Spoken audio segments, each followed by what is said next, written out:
Nuestro país está cayendo a pedazos alrededor. Estamos llenos de violencia. México está compitiendo con Siria o con Yemen por el conflicto más mortífero del mundo. Nosotros hemos padecido en 10 años la terrible violencia que padeció Colombia en 50. Allá están hablando de un acuerdo de paz, aunque está temblando, están hablando de un acuerdo de paz, están luchando por la paz. ¿Cuál es nuestra capacidad de hablar por la paz hoy frente a esta inmensa violencia que llega a nuestras casas, que despoja nuestras aguas, nuestros suelos, que está invadiendo toda nuestra realidad? Hay quienes están pensando en sacar las armas. Hay quienes están diciendo que necesitamos usar esas herramientas para defendernos y que queremos llevar más lejos, luchando con violencia contra la violencia. Y esto resulta una amenaza terrible porque nos estamos acercando ya en varias partes del país al peor tipo de guerra civil, a la guerra civil en que ya no se sabe quién está peleando contra quién. Parece entonces que es el momento de Gandhi, el héroe de la no violencia, el que en el siglo XX logró movilizar a más gentes que ningún otro dirigente y que las movilizó con la idea central de la verdad y con la idea central de la no violencia. Parece que es el momento de Gandhi.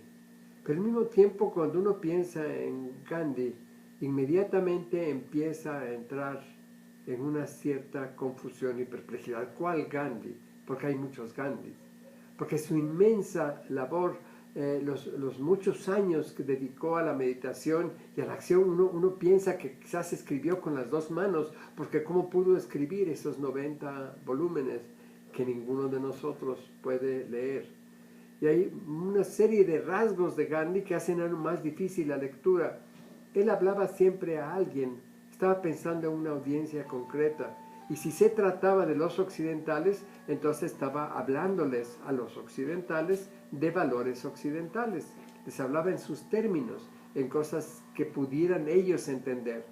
Y entonces uno piensa, bueno, es que Gandhi realmente se hizo occidental y estaba hablando como occidental y eso era lo que quería decir. ¿Cuál es la verdad de las cosas que dice Gandhi? Todo lo que dice lo dice en un contexto.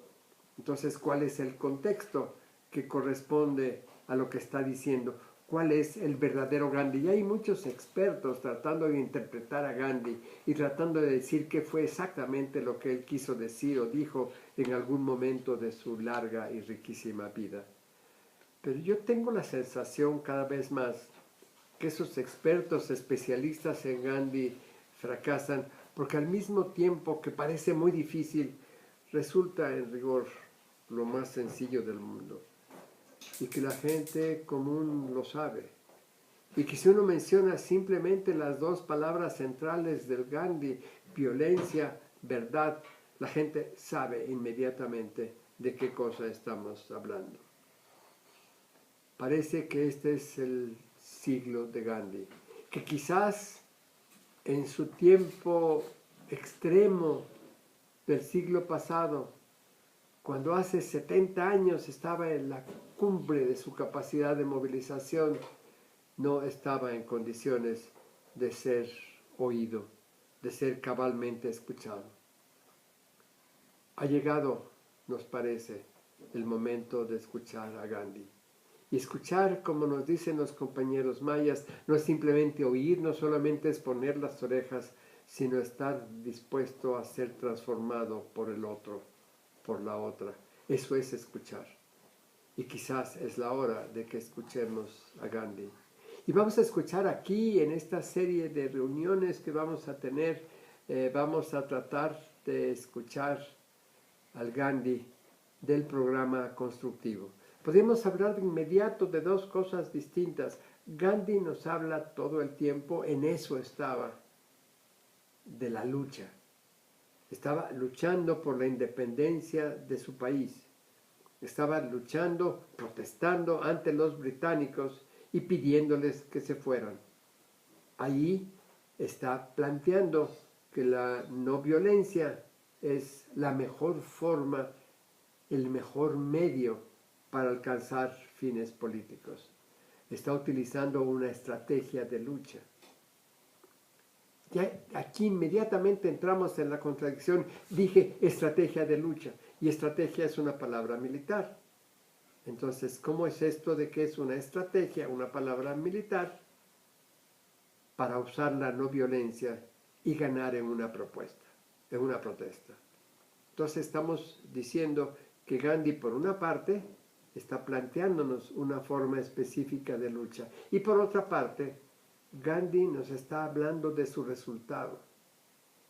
Si lo que queremos es una sociedad en donde no esté la violencia, una sociedad, como nos dicen los zapatistas, en que una niña nunca tenga miedo, que pueda vivir toda su vida sin miedo a ser ofendida, atacada, violada, muerta. Si queremos una niña que no sufra, que no vea la experiencia que hoy tenemos en todo el país de la multiplicación de los feminicidios, que una vez más las mujeres son las que más están sufriendo esta violencia, tenemos que pensar en una sociedad sin violencia. Y entonces queremos que el resultado, el fin, esté metido en el medio. Si queremos una sociedad no violenta, queremos utilizar medios no violentos para poder conseguir ese resultado. Pero tenemos que estar pensando todo el tiempo, que el medio más eficaz para resistir, el medio más eficaz para lidiar con la violencia que sufrimos, es construir otra sociedad. Sí, Gandhi nos plantea una posibilidad abiertamente antisistémica, como ahora se dice, es decir, está contra el sistema dominante. En ese sentido está contra el capitalismo y contra la forma política del capitalismo, esto que se sigue llamando democracia formal y que es nada más un sistema despótico. Sí, Gandhi está contra eso. Se trata de desmantelar todos esos aparatos que sirven para la opresión, para la dominación, para la violencia. De alguna manera hemos aceptado, se ha aceptado universalmente que se dice el Estado, lo que llamamos Estado, esos aparatos de ahí arriba, el gobierno, se dice que ese aparato debe tener el monopolio de la violencia. Un monopolio de la violencia legítima, se dice. Estamos queriendo decir que debemos estar en una sociedad en que se va a estar ejerciendo la violencia y que esta violencia va a tener legitimidad. Cuando ahora sabemos en este país que hemos llegado a vivir en un lodo, en el lodo no se puede distinguir lo que es agua y lo que es tierra porque es la mezcla de los dos. En este país, infortunadamente, hemos llegado al punto en que no es posible trazar una línea que distinga entre el mundo de las instituciones y el mundo del crimen. Es un lodo, está mezclado. Y entonces, como un gobierno sin legitimidad, y además este gobierno sin legitimidad con el uso de la violencia en que ya no tiene ni siquiera el monopolio, como estamos viendo en el país, ¿cómo es esta tesis? ¿Por qué es tan urgente que pensemos en otra posibilidad de lidiar con estos predicamentos? Cuando oigamos de qué cosa trata el programa constructivo de Gandhi, veremos que hay algunas cosas que nos resultan inmediatamente obsoletas. Cuando en 1945 Gandhi está pensando en un programa constructivo para su país, para la India, está pensando claramente en una sociedad rural. El país era predominantemente rural y resulta muy interesante ver ese sueño, de qué se trata, porque aún nos puede inspirar, aunque ya ni la India es rural, ni México es rural, aunque ya predominan otras formas de producción, el sueño de la sociedad rural descentralizada sigue siendo un sueño vigente. Y tenemos que ver lo que significa, porque hasta podemos pensar en la ruralización de las ciudades. Es un desafío a nuestra imaginación. Hay otra cosa que nos puede parecer obsoleta, la lucha de Gandhi, todo lo que está haciendo, todas las luchas que está realizando, todas las cosas que está concibiendo, están para conseguir la independencia. Nosotros tenemos la independencia hace 200 años, pero pensemos por un momento cuál es la independencia que tenemos. Si logramos la independencia política en el sentido de que expulsamos a los colonizadores y ya no nos gobierna la corona española. Pero ¿somos realmente independientes? ¿Nos gobernamos nosotros mismos? ¿Nosotros decidimos lo que pasa en este país entre nosotros? Lo que está pasando, cosas como las reformas estructurales, la reforma educativa, eso de que tanto presume el actual gobierno, son cosas que se hicieron aquí entre nosotros, son cosas que libremente, con nuestra propia decisión, nosotros decidimos, que los mexicanos y las mexicanas decidieron que esto es lo que había que hacer en este momento, que lo que está pasando en el país es realmente una expresión de la voluntad de los mexicanos y las mexicanas. Entonces, aunque parece obsoleto eso de estar luchando por la independencia, parece que no lo es tanto si pensamos seriamente de qué cosa es de lo que se trata. Al pensar de nuevo en las cercanías y las diferencias, quisiera hacer una cosa que no toda la gente puede ver con claridad. Cómo asociar a Gandhi con los zapatistas, cómo puede ser gandiano un ejército, cómo se asocia esto de la no violencia con el ejército zapatista de liberación nacional. ¿Son realmente gandianos? Debo decir ante todo que cuando el 1 de enero de 94 empezó el zapatismo, empezó la rebelión zapatista, yo me encontré inmediatamente en la perplejidad. Después de una experiencia en la tradición del Che Guevara en los años 60, había vivido por 30 años realmente convencido de la no violencia. Y estaba yo encantado, celebrando a lo que estaban haciendo los zapatistas y leyendo sus comunicados, y me preguntaba yo, ¿qué te pasa, Gustavo? ¿Por qué estás haciendo eso? ¿Por qué estás entusiasmado si allá se están matando, allá están usando las armas, están haciendo esas cosas, precisamente las cosas contra las que te opusiste? Y allí vi me corría a mi Gandhi para leer a Gandhi de nuevo, para tratar de resolver mi perplejidad. Y fue unos días después cuando encontré la clave. Gandhi ha sufrido un atentado, y en ese atentado, después de ese atentado, su hijo se acerca y le pregunta, ¿qué debo hacer si alguien te vuelve a tratar de atacar? ¿Cuál es la respuesta que yo debo de tener? ¿Debo empezar a predicarle la no violencia y dejar que te haga algún daño? Gandhi sonríe y le dice, hijo, lo que tú nunca debes ser es cobarde. La cobardía es el peor de los vicios, así como la no violencia es la más alta de las virtudes. Pero la no violencia es para los fuertes.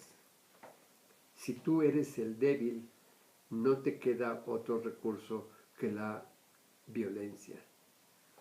Si yo estoy predicando la no violencia a los hindúes es porque no veo por qué 300 millones de personas le van a tener miedo a 150,000 británicos. Porque son los fuertes, deben usar la no violencia. Y esta es la reflexión que puede mostrar la inmediata conexión de los zapatistas con Gandhi. Eran los débiles, no les quedaba otro remedio. Y además de que no les quedaba otro remedio, que estaban muriendo como moscas, que se estaba cometiendo un genocidio con ellos, que usaron como último recurso su dignidad y por esto se levantaron.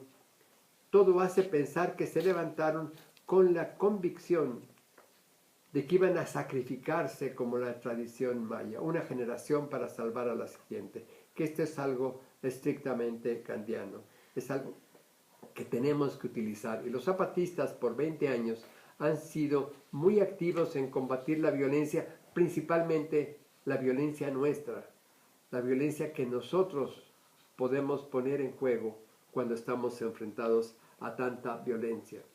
Y una cosa que discutiremos seguramente en estos meses que vienen, dice Gandhi que hay no violencia en la violencia. Y podemos decir también lo contrario, que hay violencia en la no violencia. Si nosotros pensamos que toda violencia está asociada al deseo de imponer en el otro una forma de comportamiento, se ha usado la no violencia como una especie de chantaje para poder obligar al otro a hacer lo que uno quiere. Tenemos que reexaminar todos estos términos de lo que estamos utilizando, escuchar con cuidado al Gandhi del programa constructivo y ver en qué consiste esto de seguir una línea no violenta. Y tenemos también que pensar en la verdad de que habla. No es una verdad metafísica, no está buscando la verdad científica, está buscando la verdad de la experiencia. Toda su vida la realiza como experimentos para encontrar la verdad. Y los experimentos para encontrar la verdad significan muy claramente que cada uno de nosotros pone a prueba en la práctica, en la realidad, lo que se necesita hacer. Y en ese proceso encuentra la verdad en la acción. Cuando estamos viviendo en un reino de mentiras, cuando nos abruman las mentiras que nos llegan todos los días por todas partes, es el momento de regresar a la búsqueda de la verdad, de nuestra verdad, y a esa búsqueda que implica vivir en armonía, vivir junto con los demás, vivir en la reconciliación, vivir lo que están buscando los compañeros de Acteal, que no simplemente buscan el perdón cristiano, que no quieren una venganza, que en la búsqueda de justicia están buscando restablecer la armonía. Estamos sufriendo mucha violencia. No se trata de vengarnos. No se trata, como decía Gandhi, si seguimos el principio de ojo por ojo, muy pronto todos estaremos ciegos. Se trata de otra cosa.